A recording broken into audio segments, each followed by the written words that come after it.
সোনার সংসারে সব বন্ধুদের স্বাগত।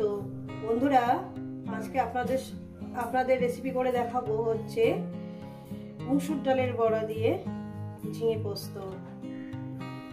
মুসুর ডালের বড়া দিয়ে ঝিঙে পোস্ত করার জন্য আমি একদম ফ্রেশ কচি ঝিঙে এইভাবে চাকা চাকা করে কেটে নিয়েছি। একদম দেখুন, কোনো দানা নেই। আর নিয়েছি এখানে ছোট ছোট টুকরো করে আলু, কাঁচা লঙ্কা, টমেটো, আর দিয়েছি আপনার এখানে মুসুর ডাল। মুসুর ডালের সঙ্গে নিয়েছি আপনার ওই কালো জিরে, লবণ, এর একটু হলুদ, একটু এই যে এখানে হলুদ, আর দিয়েছি আপনার পোস্ত বেটে নিয়েছি একেবারে। এই পোস্তর সঙ্গে দিয়েছি চার পাঁচটা শুকনো লঙ্কা একটু বেটে দিয়েছি, দিয়েছি একটু ধনে পাতা। তো বন্ধুরা, এই আমার লেগেছে। রেসিপিটি শুরু করার আগে বলবো, রেসিপিটাকে লাইক করবেন, শেয়ার করবেন। নতুন রেসিপি দেখতে গেলে আপনারা চ্যানেলটাকে সাবস্ক্রাইব করে নেবেন। তো চলুন, ঠিক যেভাবে ঠিক আপনাদের সেভাবেই দেখাবো। প্রথমেই আমি আলু বাটাটাকে একটু বেটে নেব। পরিমাণ মতো সবকিছু দিয়ে দিয়েছি।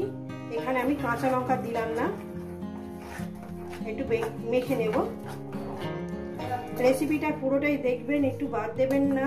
আর কেমন লাগছে অবশ্যই কিন্তু কমেন্টের মাধ্যমে জানাবেন বন্ধুরা।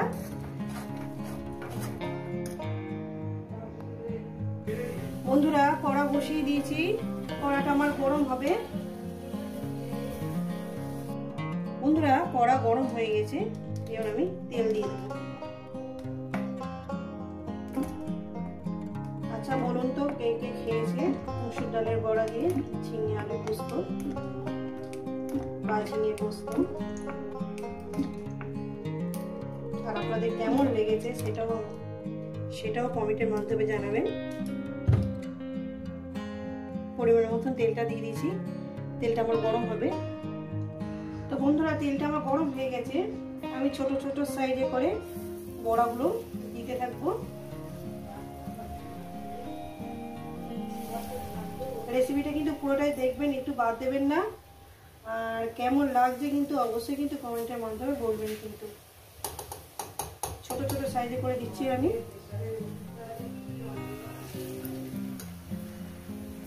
তো বন্ধুরা, যতগুলো ধরার আমি দিয়ে দিয়েছি, বাদ বাকিগুলো আমি পরে ভাজবো, এগুলো হয়ে গেলে।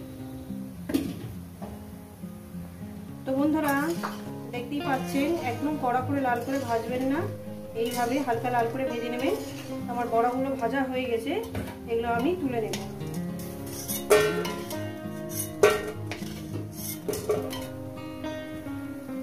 তো বন্ধুরা, বড়াগুলো আমি দিয়ে দিয়েছি সাজিয়ে, এবার আস্তে আস্তে এগুলো ভাজা হবে। তো বন্ধুরা, এই বড়াগুলো আমার ভাজা হয়ে গেছে। দেখুন, দেখতে কত সুন্দর হয়েছে না? বিশ্বাস করেন, খেতেও কিন্তু খুব সুন্দর হয়েছে।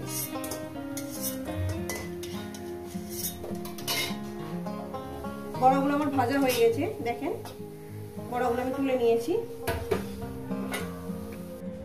এখানে দিয়ে দেবো দুটো শুকনো লঙ্কা একটু ফ্লেভারের জন্য, আর দিয়ে দেবো এখানে অল্পটুকু জিরে ফোড়ন দিয়ে দিলাম। কয়েক সেকেন্ড একটু ভেজে নেব। কয়েক সেকেন্ড ভাজা হয়ে গেছে বন্ধুরা, দিয়ে দেবো এখানে আলুগুলো।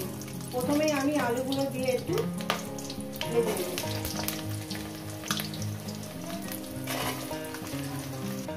তো বন্ধুরা, এখানে দিয়ে দেবো লবণ, 1 চামচ লবণ আমি দিয়ে দিলাম। আর দিয়ে দেবো সামান্য পরিমাণে একটু হলুদ, আলুটাকে একটু কালারের জন্য সামান্য পরিমাণে দিলাম। দিয়ে এটাকে আমি লাল লাল করে সুন্দর করে ভেজে নেব। মিনিমাম 2-3 মিনিট কি 4 মিনিট এটাকে আমি ভেজে নেব। আর রেসিপিটা কিন্তু পুরোটাই দেখবেন, একটু বাদ দেবেন না। কেমন লাগছে অবশ্যই কিন্তু জানাবেন। তো বন্ধুরা, আমি 3-4 মিনিট আলুটাকে ভেজে নিয়েছি। আর একটু হলুদ দিয়ে দেবো, আর একটু পরিমাণ মতন হলুদটা আমি একদম দিয়ে দিলাম। দিয়ে একেবারে ঝিঙেগুলো দিয়ে দেবো বন্ধুরা। ঝিঙেগুলো দিয়ে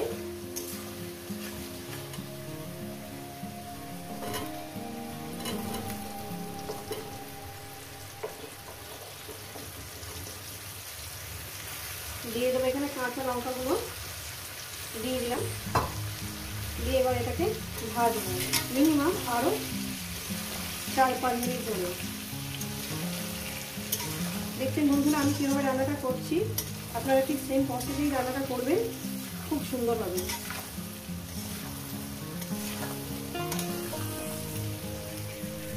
তো বন্ধুরা দেখছেন আমি 3-4 মিনিট ধরে আমি ঝিঙেটাকে আলুর সঙ্গে ভেজে নিয়েছি। এরপর কি করবো, আমি এই পোস্ত বাটাটা দিয়ে দেবো। পোস্ত বাটি ধোয়ার জলটা আমি দিয়ে দেবো, জলটা আমি দিয়ে দিলাম। এরপর এটাকে আমি সুন্দর করে মিনিট 2-3 ধরে 2 থেকে 3 মিনিট এটাকে আমি কষিয়ে নেব।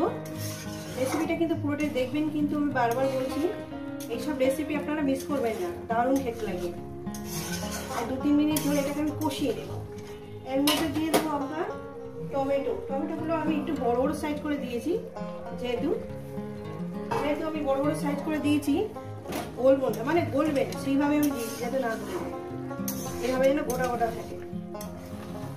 এটাকে আমি 3 মিনিট ধরে কষিয়ে নেব। খুব সুন্দর রেসিপি, খেতে খুব সুন্দর হয়।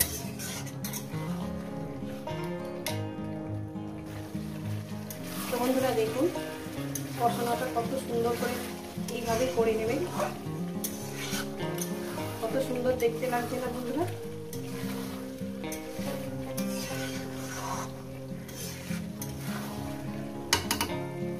দারুণ হবে।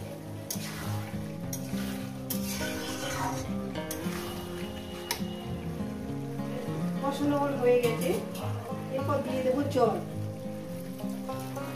আপনারা ঝোল কেমন খাবেন সেই ভেবে কিন্তু জলের পরিমাণটা দেবেন। আমরা যেরকম খাই আর কি সেইভাবেই জলের পরিমাণটা দিচ্ছি।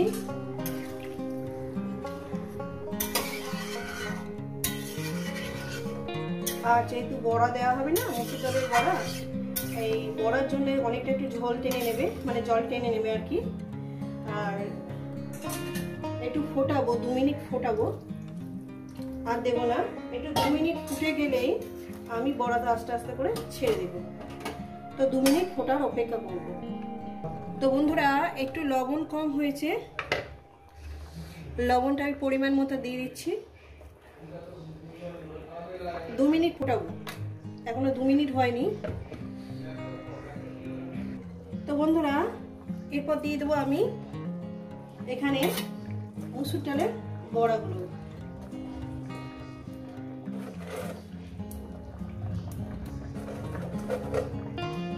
এইভাবে বাড়িতে অবশ্যই কিন্তু ট্রাই করবেন, আর কেমন হয়েছে কিন্তু জানাবেন, এইভাবে বানিয়ে খাবেন।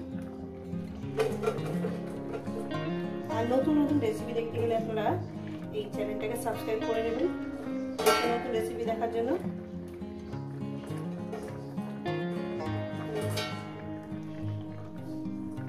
মিনিমাম এটাকে আমি আরো 3-4 মিনিট ফোটাবো, তারপর এটাকে নামিয়ে দেবো। নামিয়ে দেবো না, কড়ার মধ্যেই থাকবে বন্ধুরা, অনেকটা বড় জায়গা নেবে। তো ফিরছি আরো 4 মিনিট পর। তো বন্ধুরা আমার তরকারিটা রেডি হয়ে গেছে।